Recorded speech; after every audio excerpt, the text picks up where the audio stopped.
like to call the Board of Directors meeting for Vallecitos Water District. And let's start with the pledge. Director Ilka, please. Ready, begin.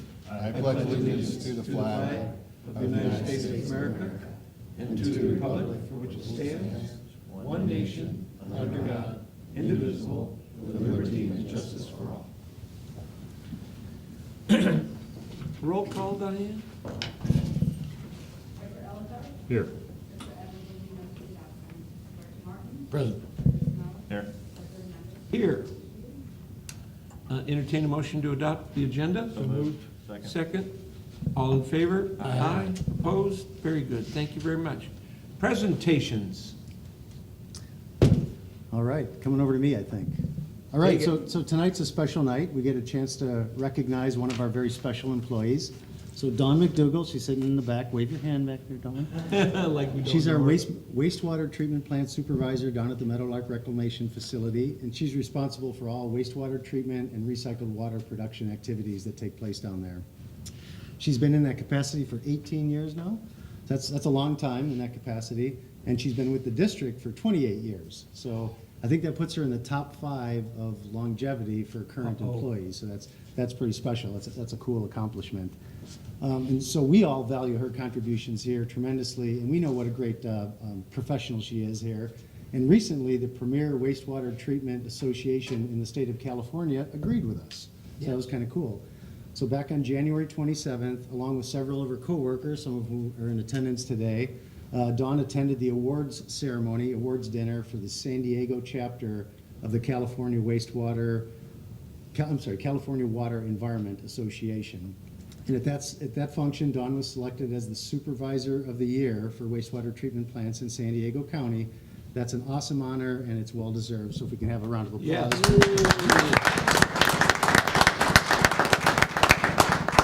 So to be eligible for the award, a person has to be nominated by like a peer or a coworker. And this year, Mr. Ed Pedrazzi, the proud papa over there, nominated Dawn for this award. And the nomination application he provided included a video that we'd like to share with you tonight, and Diane's going to bring it up and show it. And the video was put together internally. It was done by Chris and Lisa and Alicia in our public information group. So if we can show the video now, and then we'll maybe bring Dawn up for a picture in a little bit.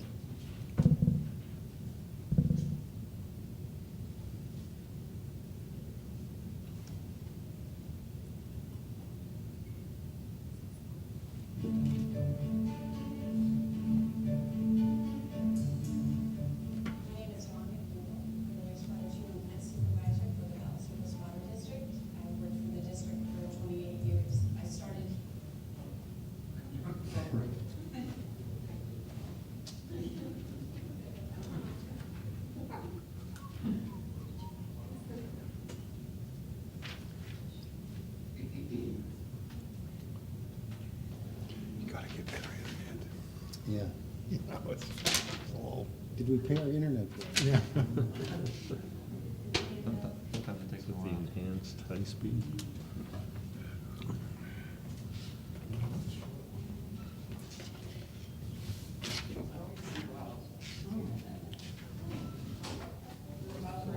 I trust that it played smoother at the awards ceremony. Yeah, it was Yeah. on the phone drive, I think.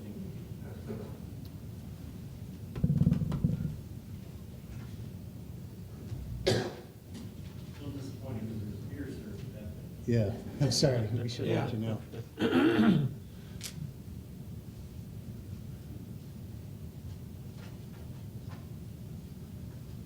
can you jostle if you want to pull it that way?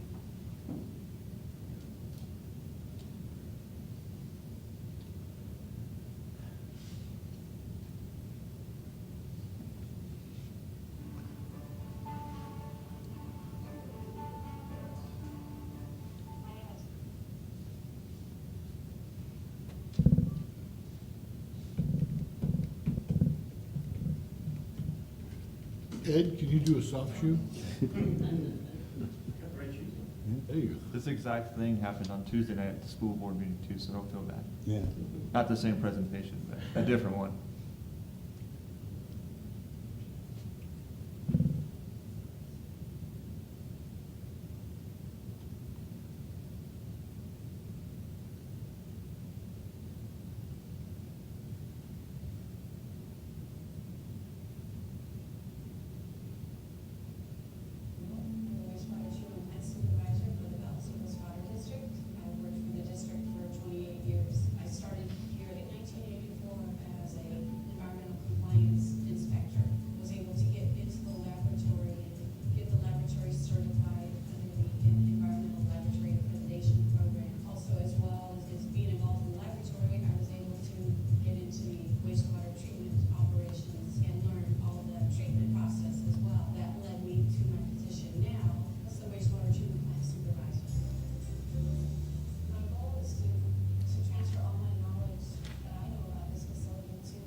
want to thank Chris and his team for putting the video together. I think it was pretty instrumental in helping Dawn get there, besides the little bit of work she did over her 28 years here.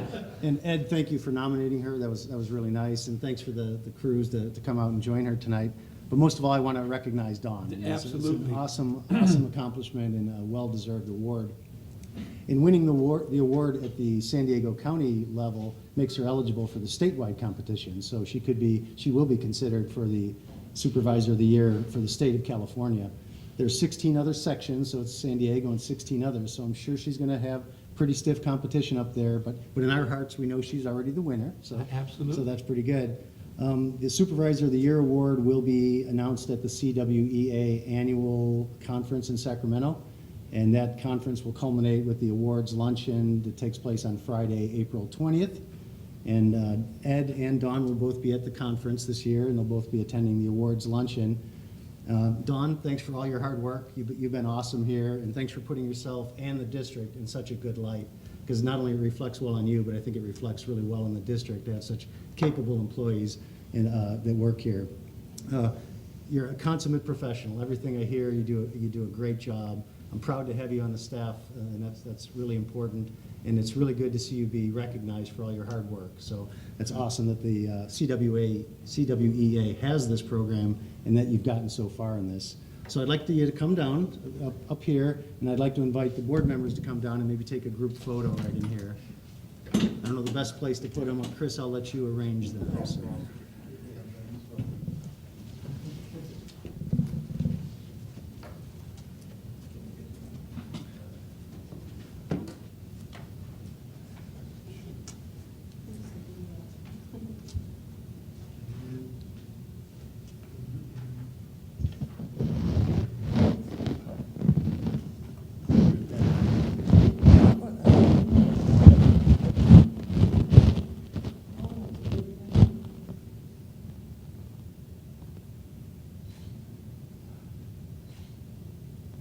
Okay, backup plan, backup.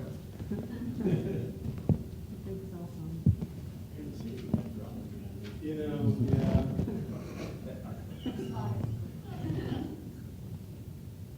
Got it, thank you. Would you stay and give us a couple of words before while we get seated? Thank you. 45 minutes.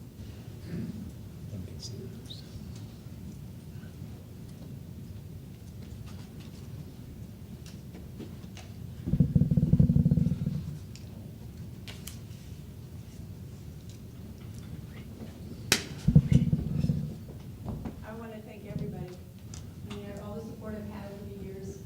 It's been a great career, 28 years here at the district. When I first stepped into the Vallecitos Water District, it was San Marcos County Water District back then. But I just knew this is where I was going to spend my career. It's been a wonderful, wonderful career here. I've had a lot of opportunities to, be where I'm at today. The district was always supportive. Thank you, Ed, for nominating me. It's been great. Ed's a wonderful O&M supervisor. Wouldn't want anybody else, so you can't go anywhere. So I second I that. just appreciate everybody's support. Their great video they put together was very awesome. My staff, I mean, I can't do it without my staff. They're the best. They're the ones that work hard. They're the ones who get it done. So I want to thank them tremendously. A lot of the support they give me. Hal? What an awesome career. First of all, you had to start when you were 10. Yeah. That's true. I knew Ed hired young. Oh, you were here before Ed. Just barely. Really? Yeah, barely, but no. 6 months. Really? Yes. So where did you, a little bit about your background, a little bio. Where did you come from to here? Well, Well, I 10, started- she got out of 5th grade and then. I started at the city of Escondido back in 1984. I worked in their laboratory. I learned a lot about the lab. I worked under a biologist, chemist who I just absorbed as much as I could from them. And then I worked for Fallbrook Public, it was Fallbrook Sanitary District at the time. I worked there, I worked in their lab, and I was an operator. So from there, I came to Vallecitos in August of 1988. So Incredible. that's how I started, was mostly I started in the lab, but I wanted to learn all aspects of operations. I wanted to know, what the operator does.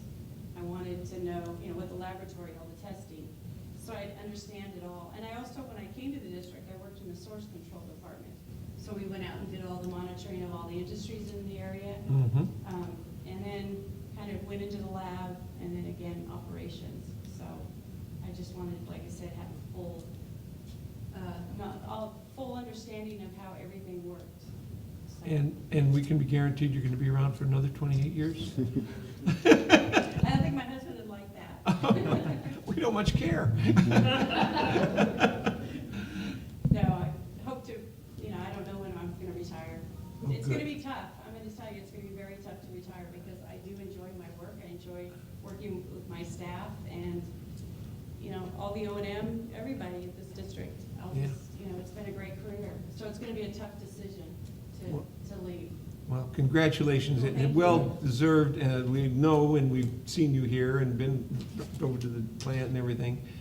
Thank you for your work and your great staff, and as well as the rest, so And thank you congratulations. for everybody's support too. And thank you for the complaints that we don't get. Yeah. Considering what you do out there, we get very few complaints, which is just amazing. That's We up work to, hard at it. Yeah. Our staff, You do we're constantly, a great there's job. constant checks and just making sure everything's running well. great job. Thank you. Congratulations. Thank you. Thank you. Don, good luck up in Sacramento on the 20th. And I think you should wear your hair up there like you did in the video. So if you want to go back to the hairstyle you had That was back in the 80s. back in the 80s. Yeah, it was acceptable back then. Very good. Thank you. Thank you. Thank you. Item all of next is public comments, and I believe I have, that's for public comments, sir? I don't have a number on it. so- 1.5. Oh, there it is up here, 1.5. Item number, agenda item number, 1.5. Yeah. Okay, they're supposed to be helping here. We're- It's usually we're in here the for middle, you. but I think Okay, you We're good. here covered for it you. right. We're here for you. Well, seeing no other public comments, we're gonna move on. Consent calendar. Move to approve. We have a second? Second. Any discussion? All in favor? Aye? Aye. Opposed? Very good, thank you very much. Okay, so you do have the speakers for Friday morning. Yes, I see that I do have one. Item Consent calendar. 1.5. That was on the That was on the consent calendar. Yes, that is So one of the that's consent full calendar 1.5 items. for the speaker. 1.5. By all means, come back up.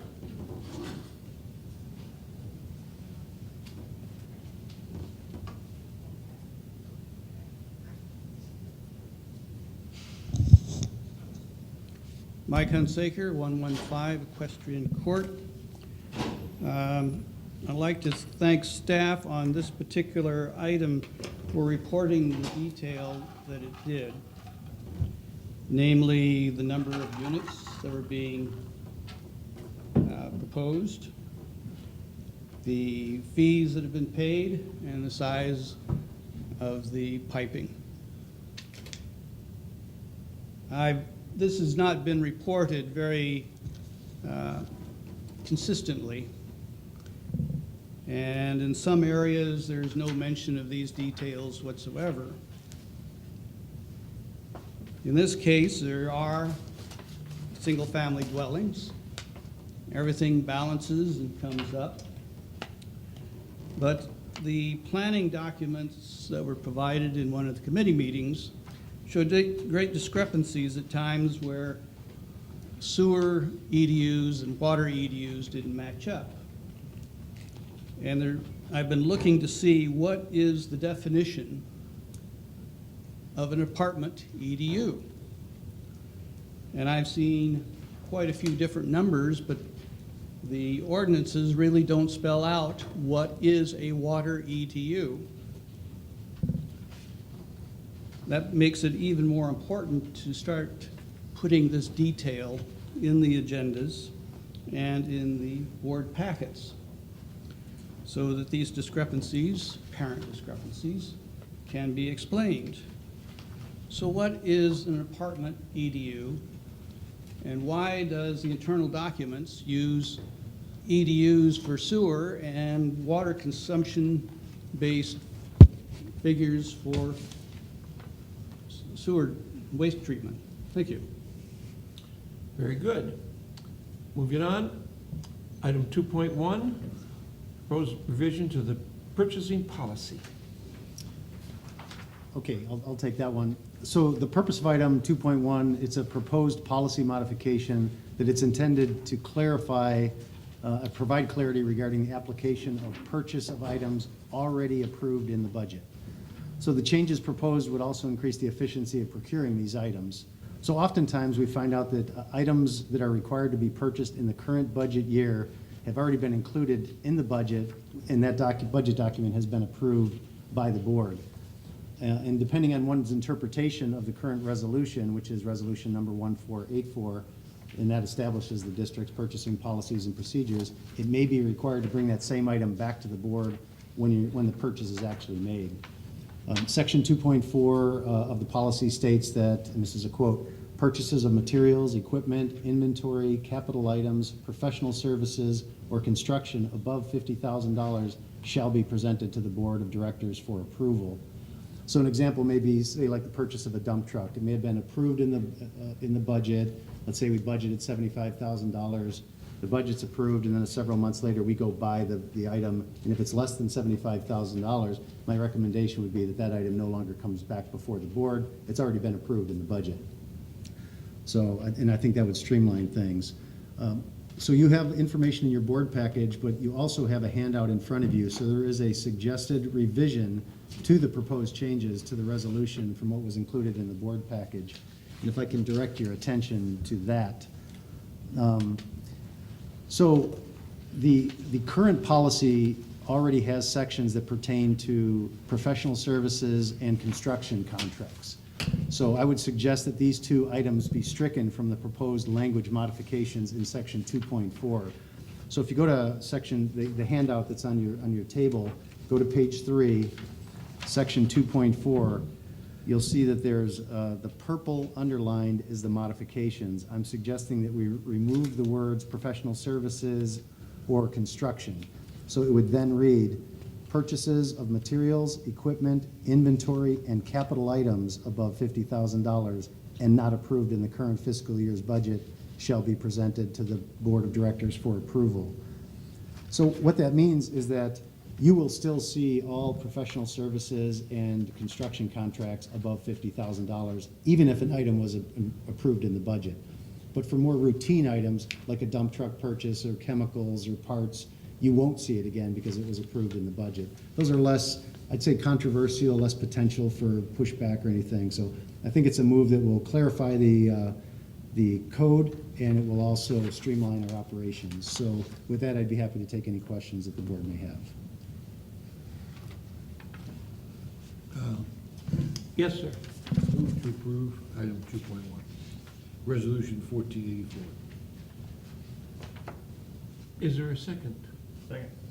Any further discussion? All in favor? Aye. Aye. Opposed? Abstained? Very good. Item, oh, this is a resolution, so yes, thank you very much. This is a roll call vote.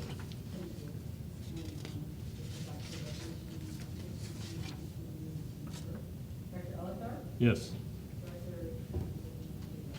Director Martin? Yes. Director Canal? Yes. Director Hernandez? Yes. Very good. Item 2.2, the San Marcos State of the City Address, meeting attendance, per diem, expense reimbursement, approval. So this is similar to items that the board has seen before them. The board policy is that their board members will get reimbursed per diem and expenses for certain listed activities. This upcoming State of the City is not on that list, so this is simply a matter before the board to see if the board members want to approve per diem and expenses. Keeping in mind that we have purchased 4 seats. We didn't have enough interest to buy a whole table, so we already purchased 4 seats at the event. So the attendance is already paid for whichever directors, up to 4 of you, want to attend. But per diem and mileage, those types of things is what's the subject of this item. Yes, Director Martin first. I believe this falls on a meeting date, a board meeting date in any case, so no per diem would be Allowed. allowed. Well, so there would be potentially expenses, and if for some reason the meeting didn't take place. Yes. We want to make sure we had approval before, and there's no intention at this point in Oh, time if to the cancel. meeting didn't take place, that's interesting. You The, bring that the up. March 7th, there's no intent to cancel it, but if something did happen, this would be the pre-approval that would be required to get reimbursed per diem for this event. Yeah, okay, well then, in the case of our board meeting not happening, then I think it would be compensatable under the agreement, because it's something we wouldn't normally do in our normal walk of life. Somebody would be there on behalf of the board, on behalf of the district, representing the board. So I think it should be a per diem. Very good. Director Sinella? I agree with Director Martin's comments. And a point of information, just yesterday, I was asked to sit at the contractors' table, so you do not need to Okay. put me in that area. So if somebody from staff or yourself or one of the other members of the board would like to sit in that seat, it will be available. That being said, is this, I'd entertain a motion to approve per diem? That was the motion. Oh, that was your motion? That was my motion. And, Not second. very good. All in favor? Aye. Opposed? Hearing none. Moving on. Reports. The general manager. Okay, just a few here. So first of all, I'll give a water resources update. You all know this has been an exceedingly dry, warm season so far. Every year, the Department of Water Resources conducts 5 formal snow surveys. They just recently conducted the second of those 5, and that was conducted back on February 1st. The good news, it was a measurable improvement over the one that was done in early January. The bad news is it's well below the average snowpack for this time of the year, and it's only at about 20% of the historical average. So that's a pretty low number, even though it's an improvement over the January number. Similarly, the Northern Sierra 8-station rainfall index, which is something that's measured every year, is only at 63% of average as of February 12th. So again, pretty low. Third piece of bad news is the National Drought Mitigation Center.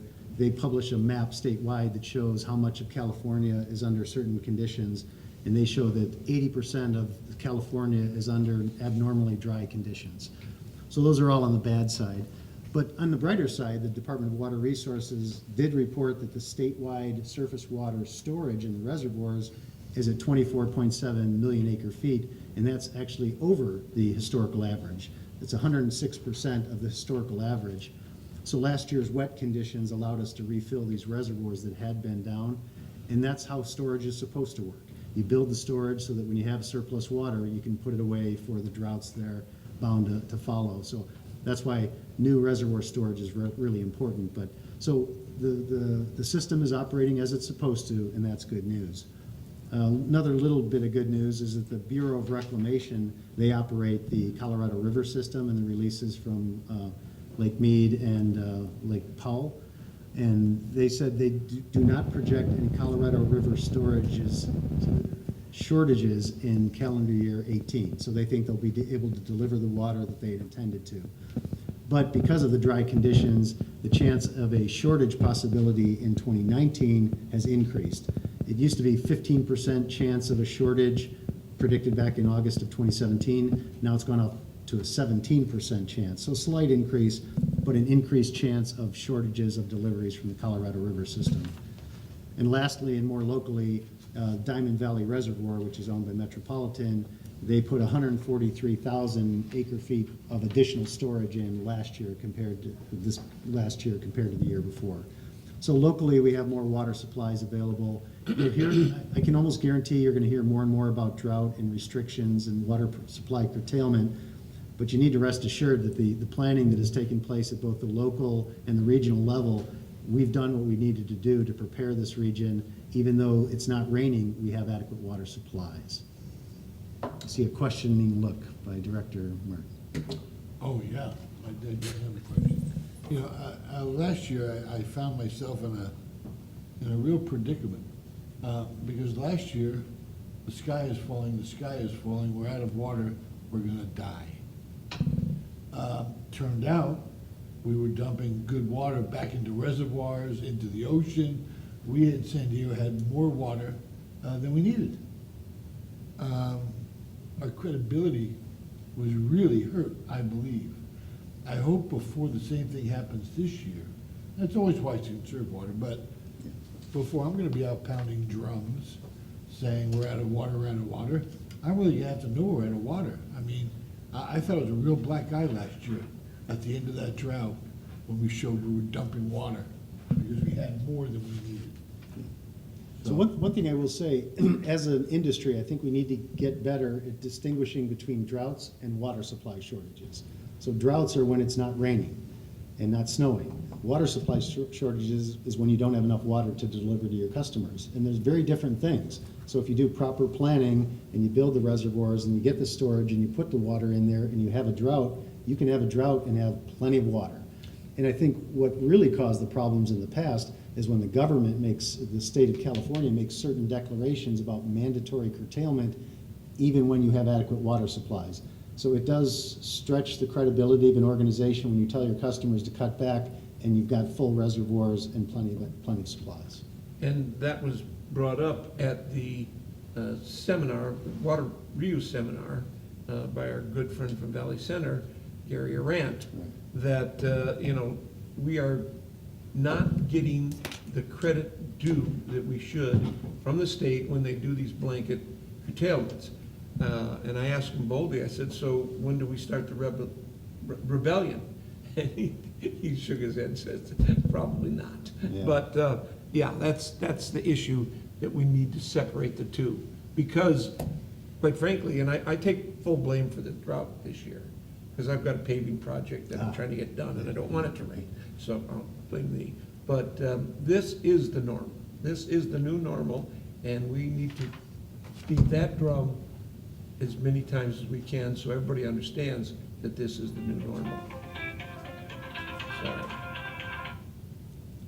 Well, and if you're right, and I think you are, if the new normal is drier conditions, I think hopefully that will help us put pressure on the politicians to allow more storage, and to build more reservoirs, and not just the politicians, but the environmental groups that are so opposed to those storage projects. And along the same lines, look into more or lessen regulations around innovation, about water recycling. Absolutely. More desal. Yep, There's more than one way to solve this problem. Yes. there is, absolutely. So second item, the County Water Authority is preparing what they call a water demand forecast reset. You're all familiar with the urban water management plan that all agencies prepare. We do it every 5 years, and it basically takes a look ahead for 25, 30 years about water supplies and demands. So the Water Authority is no exception. They prepare their own urban water management plan, and we use that to prepare ours. In their current document, their 2015, the Water Authority's current 2015 urban water management plan looks through 2040.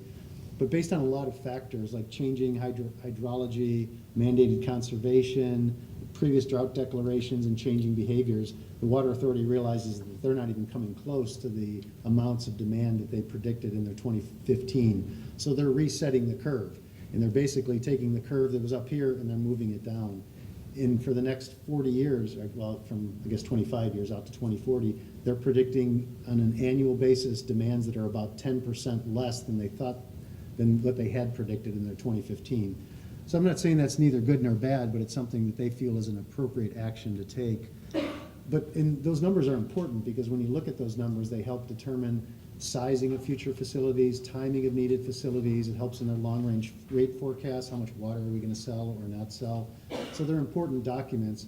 So the County Water Authority staff is going to continue to evaluate the impact of this reset on their supply projections, and they're going to return to the Water Authority Board in March to give them an update about what they think it means for supply and demand and potential economic ramifications. But most agencies are seeing the same thing. If you went back 5 years and you looked at your projections, you're not getting up to your projections. Yeah. And the last thing, just wanted to talk about the State Water Resources Control Board. They're in the process of putting together regulations that would permanently prohibit certain wasteful water uses. So you may remember when the emergency drought regulations were in place, certain actions were prohibited. You couldn't give water without it being asked for in a restaurant. You can't wash your car without a shut-off hose. You can't hose down hard surfaces. Those were only during the emergency drought declaration. The state is trying to make a lot of those permanent, so you don't need a drought declaration. It was supposed to have been approved at their meeting yesterday on the 20th, but based on the input they got, they extended the public comment period by another 15 days. I don't think it's gonna change the outcome. They're gonna do what they're gonna do, but at least they're giving the appearance that they're listening to the complaints of the public. Originally, when it was supposed to have been approved at the meeting yesterday, they were going to take effect in April of this year. I don't know what effect that 15-day extension of the public comment will have on the start date. It may still be in April, or it may slide into May, but it'll be April or May that these new permanent ones will be in place. I don't see them being too difficult for us to accommodate. A lot of them are common sense and things that probably should have been permanent.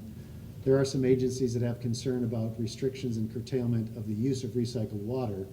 Like, they're saying you can't use recycled water on turf medians. Well, we don't directly do that, so we sell our water to agencies that do, however, so depending on the restrictions, it may impact our ability to sell our product. So, but that's it. I just want to let the board know that that process is still going underway. When it gets finalized, I'll work with our public information folks and we'll get some messaging out to our citizens. We didn't want to get anything out too soon because we weren't sure what the final format would look like. Very good. And that's all I have. Very good. Legal counsel. So just a couple of cases to keep an eye on as we move forward. The Plantier versus Ramona Municipal Water District case, CASA filed an amicus brief before the Supreme Court along with the League of Cities and CSDA, trying to get that case kicked out on a procedural ground. Probably not going to happen, but at least they're trying to get it out on that ground so they don't have to get to the issues as to the challenge to the sewer rates and the methodology that Ramona uses, which is a fairly common methodology of other districts in setting their sewer rates. The other case is the one up in Oroville, and that case is one where the city of Oroville was found liable for damage to private property from a sewer system overflow resulting from a blockage in the city's sewer main, despite the fact that the private property owner failed to install a device, one that was legally required to install, and that would have prevented the damage. So, you know, it's a case just to keep an eye on. That's also pending before the Supreme Court.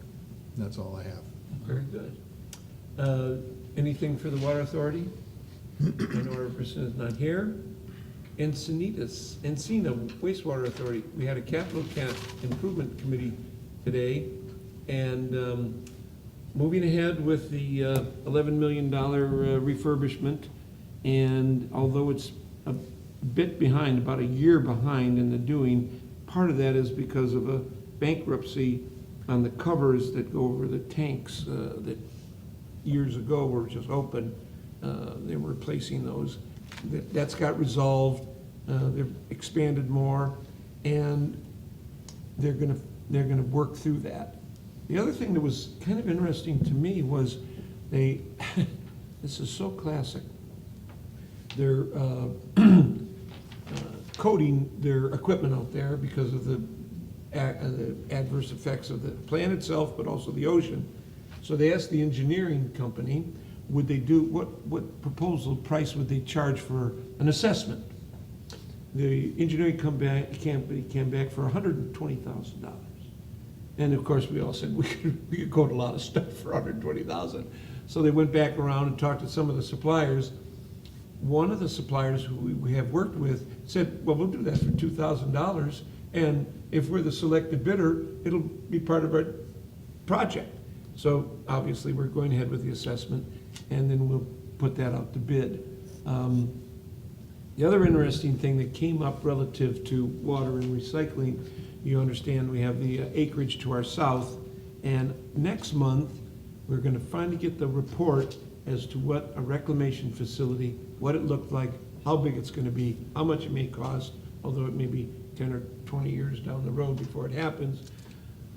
One of the board members, the committee members, actually stated, and we heartily agreed, his goal is to wean ourselves completely off of Metropolitan Water District. And I said that would be a worthy goal, if that's possible. So, I will report back next month after the board meeting when that report is finally given. So that's the Capital Improvement Committee report. Policy. Yeah, the Encina Policy and Finance Committee met on February 13th. We established committee meeting dates for 2018. And we also reviewed the fiscal year 2019 budget process. Staff gave an overview of that schedule. So, and essentially, staff at Encina will develop a proposed budget by May 1st, and then in the May, June timeframe, bring that out to the 6 agencies for the individual board and city council approvals of that budget. Very good. Standing committees? Yes, sir. Finance Committee, we had a meeting, and items for discussion, our investment policy was the first one. And during that meeting, this is that request that came to the board, and we requested to go back to finance, which it did. And during that conversation, we got most of the information from Tom Scaglione. And a long story short, the consensus of the finance investment was to recommend the board approve the investment policy. One of our board members was there, and she stated that she didn't want us to act on it until she could be here. And the general manager concurred with her at the meeting. We'll be coming up in very soon. I don't know about the entire committee, but I know that a couple of us have questions now that we found out the day after that the person recommending this is no longer going to be with us.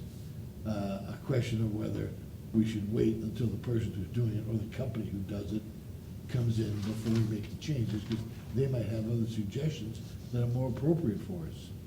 So that'll come up at a board meeting anyhow, but we did see that. And we did talk about the Encina Wastewater Authority PERS obligation, much like the obligation that we have here that we're under. And we'll be keeping an eye on that. And thank you very much. It was a very informative meeting.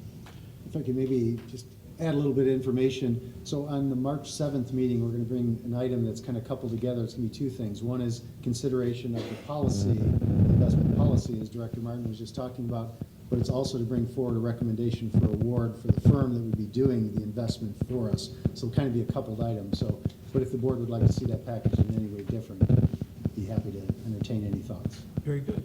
And if I'm not here for any reason, we'll hold that over for a month. Yeah, The thing about taking vacation right then. Okay. wait, whatever. All right, very good. The item 4.1, did we, oh, excuse me, 3.6, directors' reports and meetings and conferences attended. Director Sinella. Yeah, the only thing I attended was just yesterday, the COWA breakfast.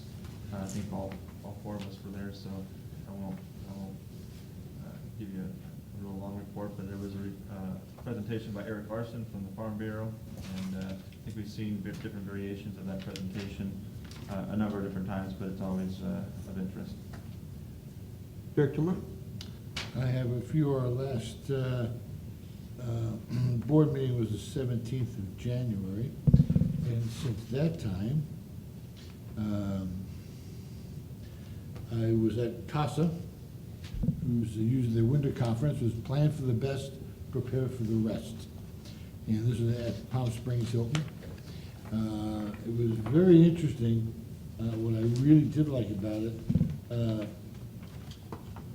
first topic was, through the looking glass, are you transparent enough?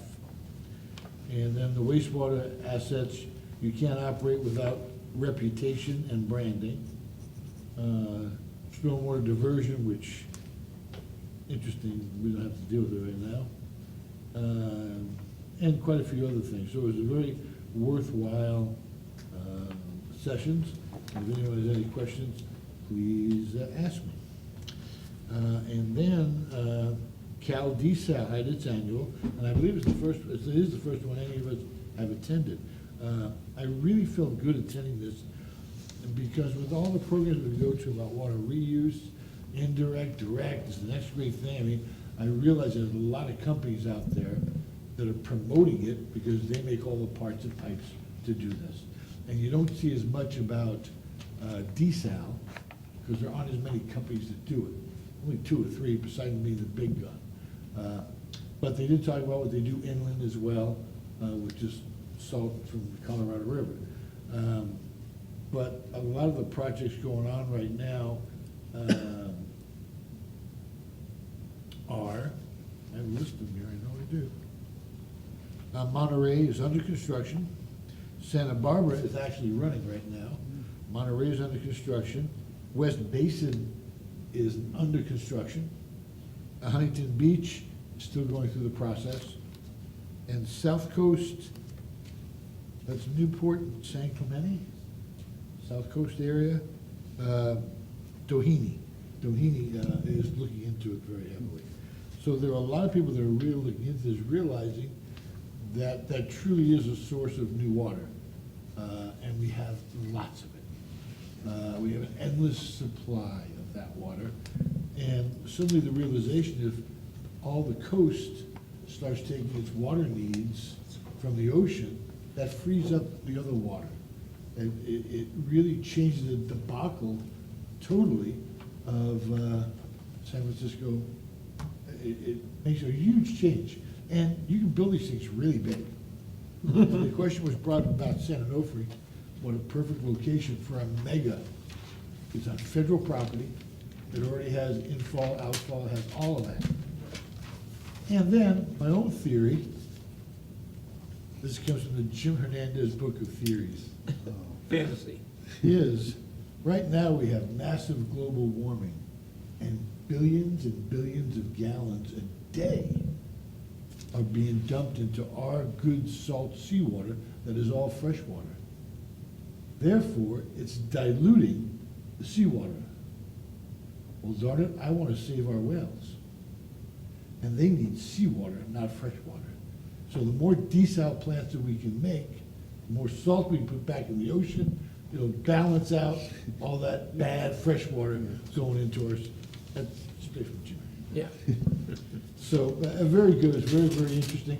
I would say it was held at, which I have to tell you was really nice, Casa Munra's Garden Hotel in Monterey. And that's up, if you know where the Denny's is by chance, it's across the street. And it's a 2-story complex. And the room fit about 150 people. Very nice small rooms. I mean, it was better than being at the Portola. However, I happened to get up there on the day I got up there, I walked over to, which is quite a walk, even for me, it's really a walk, walked over through the Portola, and I noticed a little band there and a bunch of people standing around banging drums, and what's all this about? It was a ribbon cutting. Oh. So opening the Portola Hotel. Uh-huh. Nice. So what they're saying is they can now accommodate 2,000 or 3,000 people in one room. So that didn't look that big to me, but that's what they're saying. So anyhow, okay, so that was desal. I highly recommend it, very interesting, very challenging. It's going to be annual? Yes, it is annual. This is their 5th annual. First annual we have attended. Then moving up, Cal DSAL was on the cusp part of January and February. We had our board meeting, and then the Urban Water Institute, which I attended along with Mr. Hernandez and Director Elefire, and our GM, who was also there. It's always interesting. The Urban Institute is always interesting. And they went over what is the future of dams in California? That's very appropriate. I didn't know what I know now. To litigate or not to litigate, water pricing, consumer usage, unintended consequences of the most epic drought in recorded history. How government tried to jump in on it and didn't do it any good at all. It was very interesting, so that was extra interesting. It was also the other night, went to the quarterly,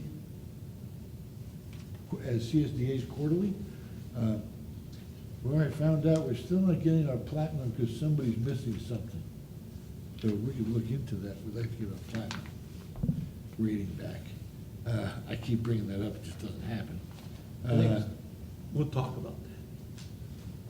Well, the four of us are okay. Yeah, Five of us, I think, are okay. actually. yeah. The investment pool came up, information from, investing with San Diego County and keep money local. That was fairly interesting, but it was by an underling who just started with them. He's basically a New Yorker. Yeah. He's a New York kind of dude. He's like, well, we're gonna didn't get a whole lot. But very interesting, very busy. I have enjoyed it all. Wish to thank Vallecitos and the good people of Vallecitos for letting us go to all these educational seminars. Thank you, sir. I attended the same group except for the desal, and a couple of things that caught my attention, stormwater. Stormwater is coming, and we need to get ready to take it, because it is a source of water, and the worry about, killing our plant. There are ways to mitigate that. Some people want it. People up north, of course, they don't know what they need to do, know what to do with, so they don't want it. But that was interesting. Mr. Huntsinger, just for you, at the breakfast the other day at the Farm Bureau, I specifically asked about cannabis, because he didn't mention it at all in his presentation. And he just jumped right out and said, you don't need to worry about it. San Diego County, not allowing it. It's not gonna happen. Whatever is happening is going underground anyway, so we don't need to worry about water going to cannabis, unfortunately. So that was the information there. It was a great Urban Water Institute conference, and the opening speaker was particularly interesting because he told it like it was. We're in trouble, and we're going to have to plow through it. Water's rising, temperatures are dropping, snow is melting, too early, on and on and on. And I've heard this before, but all of the water predictions and all the water calculations were done in the wettest 100 years in the last 1,500. So they're all wrong, and they're gonna have to readjust, and that's gonna be painful, because we all think we got a straw in particularly the Colorado River, and that glass is not as full as we thought it was. So I too would like to thank the ratepayers for allowing us to go. All right, I attended CASA conference as well. One of the highlights for me was the talk by a very engaging speaker on the CalPERS pension issues and politics. She was an attorney specializing in that from the Sacramento area. Very interesting discussion. Also attended one of the other items of note at CASA also for me was stormwater diversions into sanitary sewer systems as an additional water supply. Kind of interesting concept there.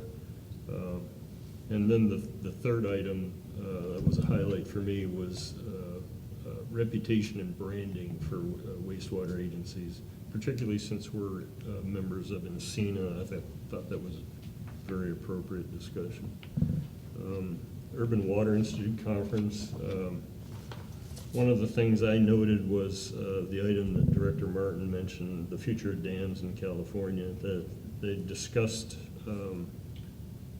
the disbursement of the $2.7 billion that's supposed to go to storage out of the Prop 1 money that was passed 4 years ago in 2014. And essentially not a dime has gone to any project so far for storage in 4 years. And I'll tell you what, people are getting really, really upset about that, the inability to put that money into action to fix the plumbing in the state. People are getting furious over this, and with good reason. So that's all I'll say about that. But and the other interesting one for me was the item on, or the talk on the California water fix. looks like it's going through 2 tunnels down to one smaller tunnel for 16 or 17 billion dollars down to about, I think, 6 or 7 billion dollars, Yeah. something like that, so. Pared way down, and they're calling it a phase 1 now, so it still could be done in a phased approach, but a lot of problems and issues with the water fix. It's gonna be litigated for years.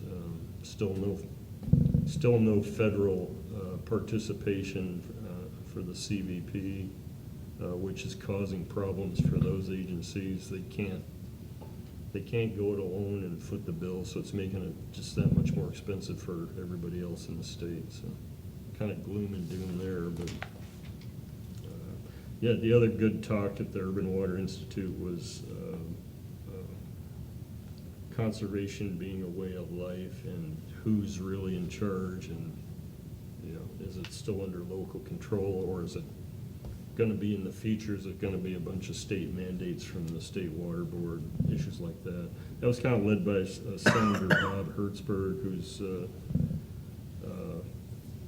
very much a friend of the water community at the state legislative level. So very interesting guy. He's been in water politics for many, many years, so it was a very interesting talk. And then I did also attend the Council of Water Utilities breakfast yesterday, and it always amazes me, the Farm Bureau statistics on the agriculture in San Diego County is tremendous. $1.8 billion ag production in the county. It ranks 19th as far as counties in the United States, and 3,500 and some counties across the nation. It ranks in dollar value 19th, which is incredibly amazing to me. The statistics always astound me. But anyway, that's all I had. Very good. Moving on to item 4.1, quarterly and annual board expense. Just as a side note. Yes. I had a couple of questions which I've asked the GM about, and he's gonna get back to me. Very good. Item 4.2, meetings coming up, the Aqua Legislative Symposium, and then the Water Reuse Annual Conference. Please let Diane know if you're interested in those. And item 5.1, Director's Comment and Future Agenda Items. Director's comments, sir? Yeah, I just want to put it out there for the whole board to consider, given that if we do take any action, we need to have staff have time. But on April 28th, the Boys and Girls Club annual auction will be occurring. Over the course of the last 4 or 5 years, we've kind of handled that differently every single year, it seems like. Not advocating that we do something or not necessarily, but I want to make sure that we have the opportunity to have a conversation about it. Yes, I think we should agendize that, certainly. Director Martin? I know we've been talking, we haven't had any workshops. And I know we've been talking about it, we're pushing it off, and I wonder if Glenn has some ideas of workshops, the 5-year plan, a few other things we've talked about. We have March and April now upon us. Yeah, so there's 3 workshops that I'm contemplating. One is the strategic plan, and part of that, we're gonna wait till the new general counsel comes on board to be part of that. Another is PERS obligations. We want to have the full board participate in the conversation about PERS costs. And the third one is the master plan. So I've been meeting with James and Rob and getting updates on where we're at with the master plan, and as it leads into capacity fees. So a joint conversation about the master plan and the fees associated with that. So those 3 items, and I'll try to work with your schedules to get something. And I know those are workshops tend to be more time intensive. Yeah. So I'll work with Diane and we'll get on your schedules. Very good. Well, Oh, I just go want to ahead. mention, in the past, you weren't here, you don't know, we used to have workshops. We had, well, one of them we had off-site. I don't think that's necessary to spend that money. But I think a workshop, if we're planning on having that in another room, I think that's fine. It's a workshop. Yeah. We'll still notice it as a meeting and do all that kind of stuff, but it will be a workshop on something. But I Okay. think that's, you don't need to sit up on a dais with that. Yeah, that doesn't work well. A comment at the breakfast the other day, I did talk to Kim Thorner relative to our Title 16 opportunity. She had just come back from Denver, had a good meeting with the director there. They're sending the notice of additional criteria to help give the applicants more information as to what they need. Apparently, there was a quantitative analysis that everybody fell short of, and everyone was mystified as to what the heck that meant, and so that's coming up. Kim felt very positive that we, in fact, are going to be approved, and there will be an appropriation for that money coming probably later this year. So that's good news. And with that, Director, Nothing. nothing further? Anybody? We are adjourned.